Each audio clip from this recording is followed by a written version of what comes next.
Do you ever feel like you're doing everything right, but still somehow you're lost? Well, I do sometimes, even after 5 years as a full-time photographer. But I have a sort of series of hacks to trick my mind. Sometimes I think if I could go back and start photography from scratch with everything that I know, I wouldn't buy the best camera or join a workshop. What I'd actually do, it's something I still do even today. It's what I come back every single time I feel lost or overwhelmed. Because honestly, I'm feeling lost more often than I like to admit. Hi, I'm Alex, and it's been exactly 1 year since I posted my first photography video on this channel. Has been a wild year because in this period of time I gained something like 2,500 subscribers, which it's crazy. So I want to thank you, because without you everything was not possible. So thank you a lot. And honestly, I wish I could be more consistent, but considering the ups and downs and all the work I've done, I'm still pretty happy with what I managed to create. And during this year of making YouTube videos, I noticed something curious. I'm still facing the same struggles that I faced when I started doing photography. You know, still chasing the perfect gear or following some trends, figuring out what style should I have doing these videos. But at the same time, after 5 years of being a full-time photographer, I somehow built a sort of guidelines that I fall back to every time I feel somehow lost. So whether you're starting out or you're feeling stuck in your career, this is everything I wish someone had told me on day one. Not as an advice from some expert, but from someone that is still figuring out and it's sharing the same struggle. Yeah, maybe a few steps ahead, but looking back, I see this path is working. So today I want to focus more on the mindset of being a photographer and the things that keeps me moving towards my goals without drowning in all the stuff that actually doesn't matter. Okay, so first, and it sounds obvious, but not everybody actually knows it, you need to know what you like and what you dislike. Being a photographer means letting our creative inner self express itself. But at the same time, adults doesn't know what they actually like and what they actually don't like. Kids, on the other hand, they exactly know what they like. Do you like playing with Lego? Yes. Do you like watching cartoons on TV? Yes. Do you like eating broccoli? No. But for us, figuring out what we actually like, it's a bit tougher, and there is a reason behind that. We don't try and discover new things. Our brain is made in a way that takes previous experiences and makes decisions before actually trying new things. So photographers are the same. They stay stuck with what they know and they don't experiment anymore. They take photos of daily moments, of landscapes, but they don't push themselves to try something new like weddings, events, street photography, food photography, or maybe something more abstract. And without actually trying, how can you know what you like and what you really dislike? So the first thing I would do is actually try as many photography fields as possible. That for sure makes easy to find out what I like the most. Once you've figured out what you like and what you dislike, the second most important thing is to set your expectations. Sometimes I like to ask to people I recently met, where do you see yourself in 5 years? And in most cases, they simply answer that they have no idea. In fact, most of them actually answer that this is a scary question. But despite I love living my life and enjoying the freedom of not having a last sort of script for what I have to do, I still love to wonder where I will be in 5 years. So whether you're doing a vision board or a bullet point or simply thinking about it in your head, having a clear idea of where you want to be in the near future, it's absolutely important. Of course, things can change sometimes, and it's also fine not knowing how to reach your goals. So for example, 5 years ago when I started my photography career, I was dreaming of traveling and making a living as a photographer. Especially, I was dreaming to become a travel adventure photographer. But I didn't know any knowledge about photography, and of course, no business intuitions on how to do this for a living. So day by day, and after making a tons of errors, but just always pushing myself more towards this goal, I find myself in the north of Spain working on a dream project, doing commercial and documentary stuff for a dream client, And I think that was the most rewarding situations I lived in my photography career.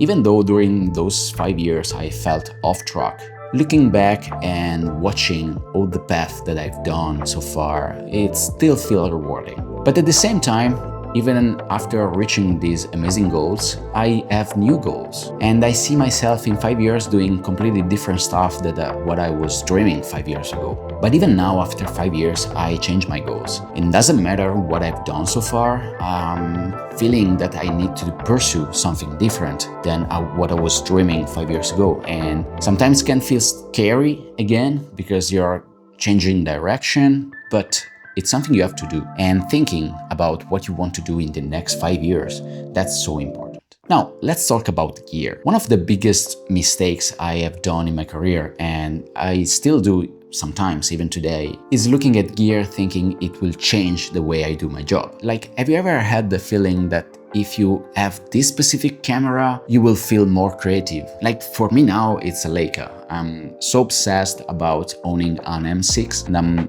sure that if I own an M6, I will be more creative. And in these 5 years, I spent a lot of money buying new gears, new cameras, new lenses. And so far, I've understood one important thing, that it's so hard to accept. It's easy to get influenced by some cameras or some brands, especially new ones. Today, you can find plenty of revisions, new YouTube videos, and everyone saying that this new camera, this new lens, it's better than yours. And that's kind of overwhelming because, of course, the new ones are better than the previous ones, right? But it's important to remember one important thing, to listen to your needs and what really inspires you the most. For the first part, to listen your needs, that's kind of easy. For example, in my case, I was looking for a good body that was actually versatile to do both my work and to come with me when I'm traveling, not heavy, small enough to fit whatever, maybe in a sling. Size and weight were crucial for me, and the most easy answer for me was the Sony a7C Mark II. But how do you know what inspires you the most? How do I know if this Sony actually inspires me? That's a tricky question, and sometimes I feel I don't have the right answer. Sometimes my iPhone inspires me the most because it's something that I carry in my pocket daily, and it's probably the most used camera that I own. But talking about real cameras, the only tip I can share is to actually rent before buying. So you can rent 1, 2 dream cameras with a couple of lenses and going out, testing side by side, seeing how they feel in your hands, how they react in a real environment, how fast they are, how an extension of your body they are. And that's absolutely important because it helps you to understand in the real world if they are actually good cameras and not being just influenced by some guy saying, oh yeah, this is the best camera I have and I'm switching to a new brand and all this kind of marketing stuff. So yeah, that helps a lot to clarify some doubts. Another thing that's super important, and it's kind of related to the gear you own, it's to master the skills. Quite often I see people upgrading their camera gear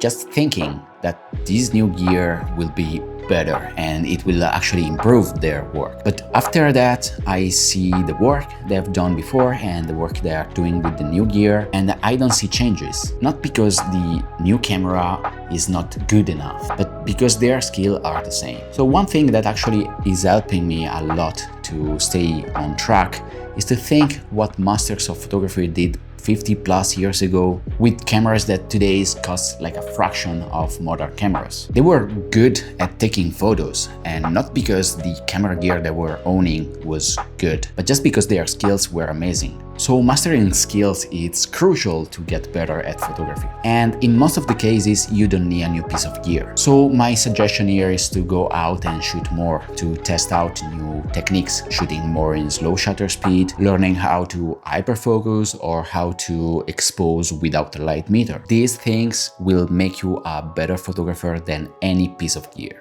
Now, this is kind of controversial because I'm going to talk about something that is widely subjective. While mastering your photography skills, you should master your editing skills. And that means testing as many editing styles as possible. So here's what I do in these situations. I take a screenshot of a photo I really like. It doesn't matter if it's a new one or an old one. And then I take a photo that it's kind of similar, maybe similar light or similar subject of my reference photo, and jump to Lightroom, put the photos together and try to emulate or nail the same editing style as my reference. Not because I want to copy them, but just because I want to understand how they nailed this kind of color grade. And in other situations, I over-edit or barely touch my photos, because I want to see how far I can go and how little I can do to edit a good looking photo. And I truly believe that to become a good photographer, you need to do a lot of bad edits. Even here, testing as many grades as possible helps you to understand what you like and what you dislike.